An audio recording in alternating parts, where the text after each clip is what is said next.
Most people think manipulation starts with lies, but sometimes it starts with a look, a glance across the kitchen, a casual hand brushing a wrist, or, in this case, a birthday party where boundaries blurred and consequences never stopped spiraling.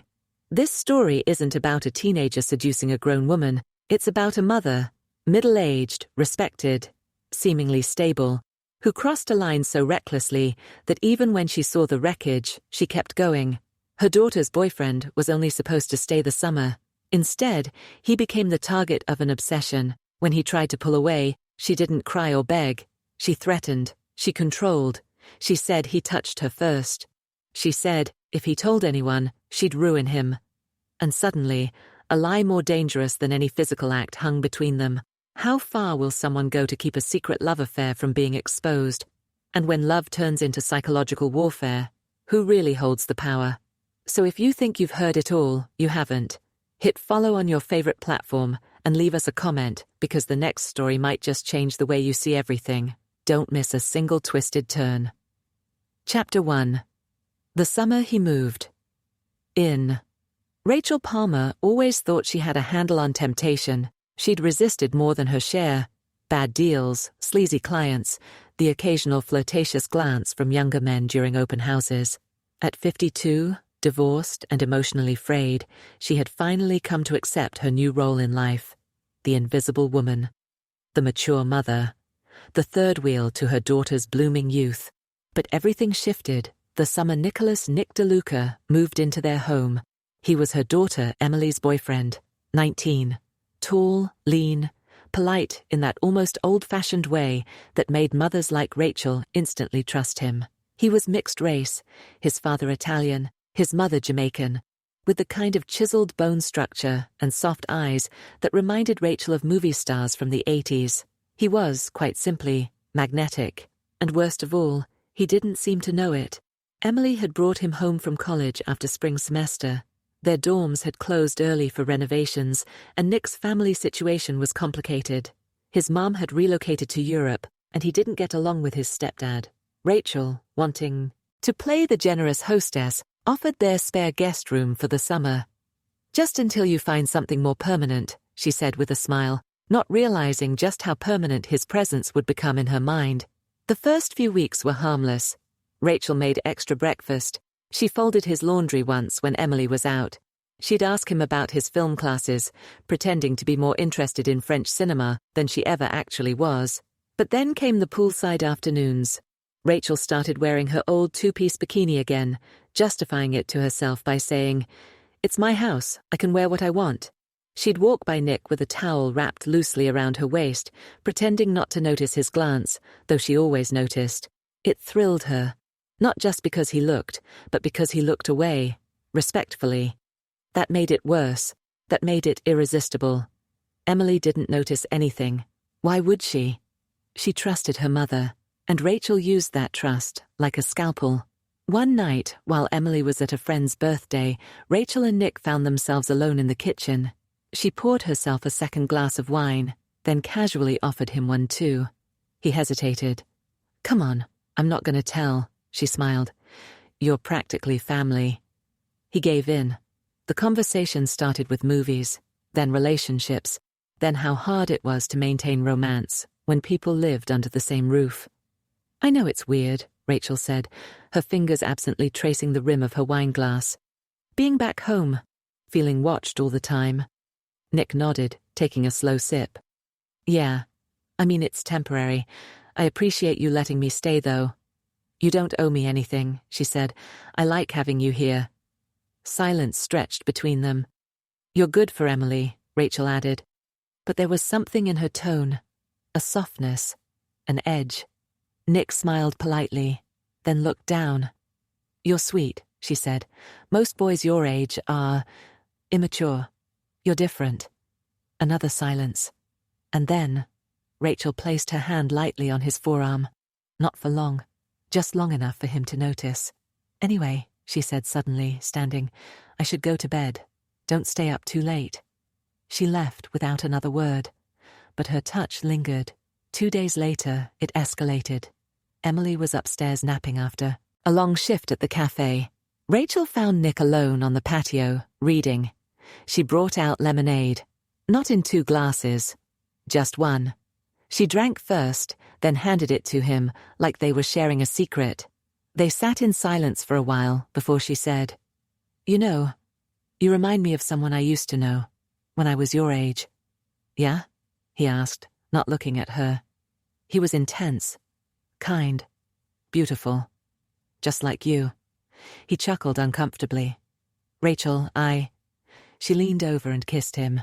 It was brief, a soft press of lips, not aggressive, not invasive, but shocking. Nick pulled back instantly, wide-eyed. "Rachel, what are you doing?" She smiled, but her eyes were glassy. Nothing at all. Forget it. I had too much wine earlier. I'm just being stupid." Nick stood. "I think I'm gonna go upstairs." "Don't tell Emily," she said, suddenly serious. "Please, it didn't mean anything." He paused, nodded, and walked away. But it did mean something. To both of them. What followed was a slow spiral. Rachel didn't pursue him aggressively, not at first. She simply made herself available. She cried once on the patio after a phone call, and Nick comforted her. She brushed his hand. She complimented his scent. She left her robe open slightly longer than needed when he walked past her bedroom. Then came the night it all changed. Emily was gone for the weekend with friends. Rachel offered to cook. A full meal. Steak, potatoes, wine. They sat at the dining table with a flickering candle between them, pretending it wasn't a date. Nick resisted every step of the way. He was polite, but distant. Until Rachel stood behind him after dinner, resting her hands on his shoulders. "You're tense," she whispered. "Let me..." He moved to stand. She leaned in. Their faces were inches apart. "I know this is wrong," she said, her breath hot. "But you feel it too, don't you?" He didn't answer, but he didn't move. She kissed him again. This time, longer, deeper, and he gave in. The affair began that night. For the next 6 weeks, they lived a double life. During the day, Nick acted like Emily's loyal boyfriend, making coffee for her in the morning, walking the dog, joining her for movies on the couch. But at night, after everyone was asleep, Rachel would knock gently on his door, or he'd find her in the kitchen in her silk nightgown, pretending to make tea. They were careful. No texts, no calls, just whispers and glances, quick touches, silent meetings. But it wasn't just about sex. It became emotional. Rachel told Nick secrets she'd never told Emily. How her ex-husband used to mock her weight. How she never felt seen. How she missed being wanted. She cried into his chest. She asked him if he thought she was beautiful. He said yes. He didn't know if it was the truth anymore, or just survival. By August, Nick began unraveling. The guilt gnawed at him. He started avoiding Rachel, stopped answering her silent invitations. One night, he told her it was over. "We can't do this anymore," he said in the kitchen. Rachel blinked at him. "You're just scared." "I'm serious. I love Emily. This is wrong." Rachel's eyes hardened. "Are you going to tell her?" He hesitated. She stepped closer. Don't you dare. If you tell her, I'll say you came onto me. I'll say you touched me inappropriately, that I tried to stop it." Nick's face went white. "What?" "You're a 19-year-old boy," she said calmly. "I'm a grieving mother. You really think they'll believe you?" He backed away. "I don't want to ruin your life," she said softly. "But I will if I have to." She left him standing in the dark kitchen, shaken. From that night on, everything changed. Rachel smiled around Emily like nothing was wrong. She even began suggesting that Nick stay with them longer, maybe even move in permanently. She painted herself as a maternal figure again, but underneath she was watching, testing him, waiting. Nick stopped sleeping. He began writing everything down. Times, dates, things she said. But deep down, he knew, if she really wanted to destroy him, she could. All it would take was one lie, and no one would question her, not even Emily. Chapter 2. The threat behind her smile. Nick couldn't breathe around her anymore. Every step inside the Palmer household felt like walking on glass. Rachel had shifted from seductress to saboteur overnight, still smiling, still performing her role as doting mother. But beneath her manicured politeness was a tightening vice. Every moment, every glance, every accidental touch was laced with veiled threats. She no longer snuck into his room. She didn't need to. She had something more dangerous now. Silence, leverage, and the ability to weaponize shame. Nick began to dread the sound of her voice. "Sleep well last night?" she'd ask at breakfast, stirring her coffee slowly. "You were tossing a lot. I could hear you through the wall." Her tone was light, casual, but her eyes stayed locked on him, always watching. Emily never noticed. She was consumed with work, busy prepping for her final year of college. She spoke to Nick about internships and weekend getaways, and he nodded along, hollow inside. Each time she said, "I love you," guilt pooled in his stomach like spoiled food. One afternoon, Emily left her phone on the kitchen counter. It lit up with a message from Rachel. "We need to talk. He's pulling away." Nick stared at the screen. His throat went dry. She was planning something. He decided to record her. It was a desperate move, but he needed something. Protection. Proof. Anything that would keep her from destroying him if she ever made good on her threat. He used a small voice memo app and hid his phone in a drawer during one of their conversations in the garage.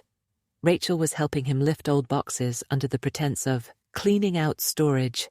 Halfway through, she stepped closer than necessary. "I miss the way you touched me," she whispered. Nick stepped back. "Don't." "You liked it," she said. "You begged for it." "No, I didn't. I wanted it to stop." She narrowed her eyes. "You were hard every time." The silence that followed was unbearable. "If you say a word to her, Nick," her voice trailed off, "I'll call the police. I'll tell them you forced me. You think they won't believe me? You think they won't find something on your phone? A picture? A text?" Nick clenched his fists. "You're crazy." "No, I'm a mother. A woman who has been hurt before. I know how to cry." She turned and walked away. He retrieved the phone. The recording had caught everything. Her threats, her voice. It was shaky but usable, his first real line of defense. He backed it up to a flash drive and hid it behind a vent in the guest bathroom. It made him feel safer. For about a week. Then Rachel escalated. She started showing up near his campus. Coincidentally, parked in the lot across the street. She wore sunglasses and oversized hats, but there was no mistaking her. She never approached, just sat there, waiting. Once, she left a note under his windshield. "If you talk, we both go down." Another time, she sent him an email from a burner account. "Still have your shirt. Might leave it on Emily's bed. Maybe with a story to match." He deleted the message, but saved a screenshot. His body was in a constant state of panic. He stopped sleeping. He lost 10 pounds in 3 weeks. He began stuttering during simple conversations with Emily. "You okay?" she asked one evening, touching his arm. "I'm just tired." "Is it school? Or us?" "No, God, no. I love you," he said quickly, too quickly. Emily looked puzzled. "Then talk to me." He couldn't. Not yet. Rachel struck again one Friday afternoon. Emily had gone out for a massage. Nick was in the living room when Rachel entered and sat beside him. "You've been quiet," she said softly. He said nothing. "Don't pretend we don't have something," she continued. "You think it just goes away?" He stood. "Leave me alone." She followed. "I could tell Emily everything right now," she said. "Say you manipulated me. I have texts. You think they can't be twisted?" Nick turned. "I recorded you. The threats, the lies. You want to go to war?" Rachel froze. His heart was racing. He hadn't planned to tell her, but it was out now. "You're bluffing," she said after a moment, her voice shaky. "I'm not." Rachel's lips tightened. That was a mistake. She didn't call the police, not yet, but she changed her strategy. That week, Emily found a message on her mom's phone. Nick saw her frown while scrolling. "What is this?" she asked. Rachel turned white. "What?" This message, it's from you, to someone named V. You said, he doesn't know I recorded us last night. Who's V? Rachel's mouth opened, then closed. It's a joke, a game. Me and Veronica from yoga, we make up fake stories, like drama stuff. It's nothing. Emily raised an eyebrow. You wrote about Nick? Rachel laughed nervously. It was a writing exercise. Nick watched as Emily shrugged it off. She didn't believe the explanation, but she didn't suspect the truth either, not yet. The following night, Nick made a decision. He backed up every screenshot, recording, and piece of evidence to a secure cloud. Then, he packed a bag. He was going to tell Emily. He had no other choice. The weight of the lie, the manipulation, the threats. He couldn't take it anymore. Rachel must have sensed it, because just as he zipped his bag, she appeared in the doorway. You're leaving? He didn't answer. You're going to her, aren't you? Still silence. Think about what you're doing, she said, voice rising. You'll destroy her. She'll hate you forever. She deserves the truth, he said coldly. Rachel stepped forward. No, she deserves protection. She doesn't need to know what her mother, what you, did. Nick narrowed his eyes. You're sick. She blinked. I loved you. That stopped him. She whispered. No one else ever made me feel alive again. I thought you saw me.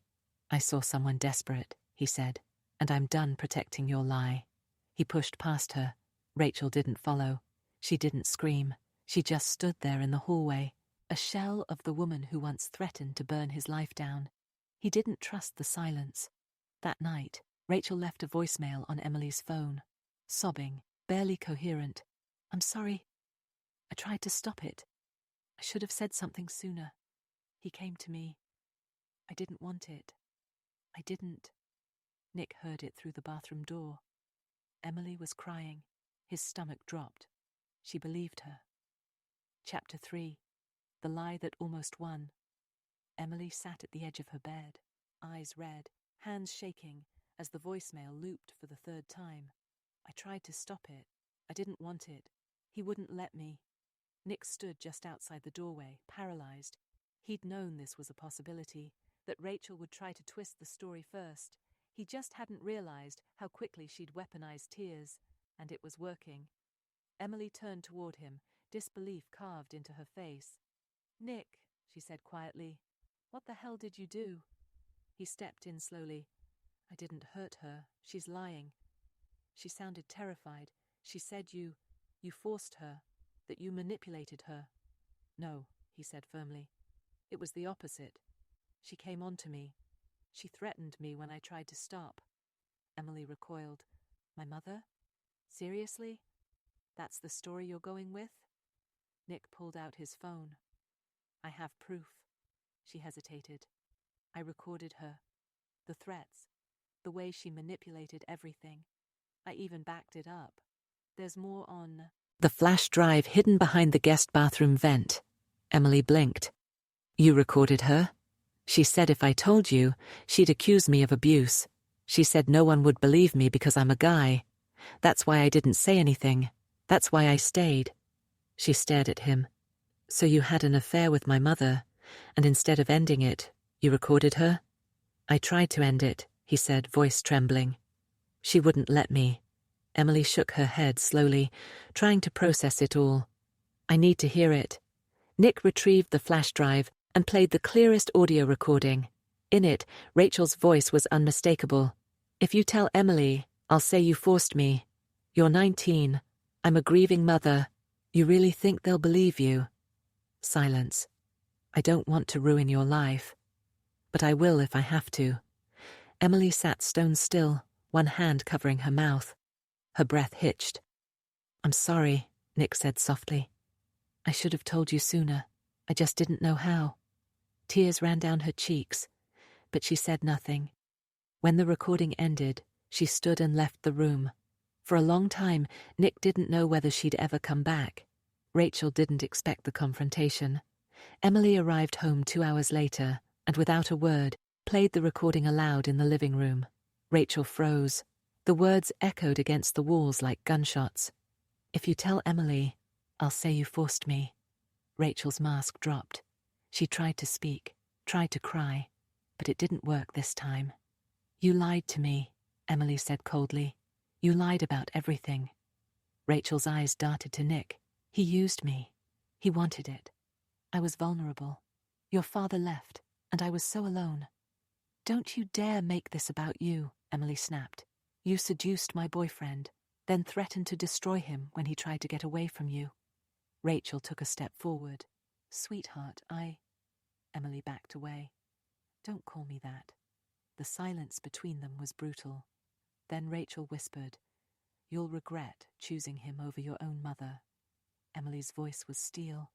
"No, I regret believing you were someone worth trusting." What followed was swift and silent. Emily cut ties immediately.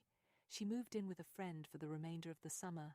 She blocked Rachel's number, told her she was no longer welcome in her life. There was no dramatic public blow-up, no lawsuit, just severance. Nick, too, packed his things and left the Palmer house for good. He withdrew from fall semester, took a job in another city. He couldn't bear the stares or whispers, or the pain etched into Emily's eyes every time they tried to talk. They lasted another 6 weeks before breaking up. "It's not that I blame you," she told him quietly, "but I can't look at you without seeing her." He understood. Rachel Palmer resigned from her real estate firm shortly after. Rumors circulated that she'd had an emotional breakdown. Some said she was dating someone inappropriate. No one knew the full story. Emily never told anyone. Rachel moved in with her sister across state lines. She posted vague inspirational quotes on Facebook. No apologies, no accountability, just victimhood wrapped in passive aggression. Years later, Emily would still wake up some nights in cold sweats, not from nightmares about Nick, but from the memory of her mother's voice saying, "He used me." Nick eventually returned to college. He graduated, got a job in production, built a new life. But he never forgot how quickly love could be turned into leverage, how easily a lie could almost destroy him. In the end, Rachel never faced charges. No one filed a report. The evidence was real, but the justice system is murky when it comes to psychological manipulation that doesn't leave bruises. The real damage was quieter, longer lasting, and it lived in the silence between a daughter and the mother she would never forgive.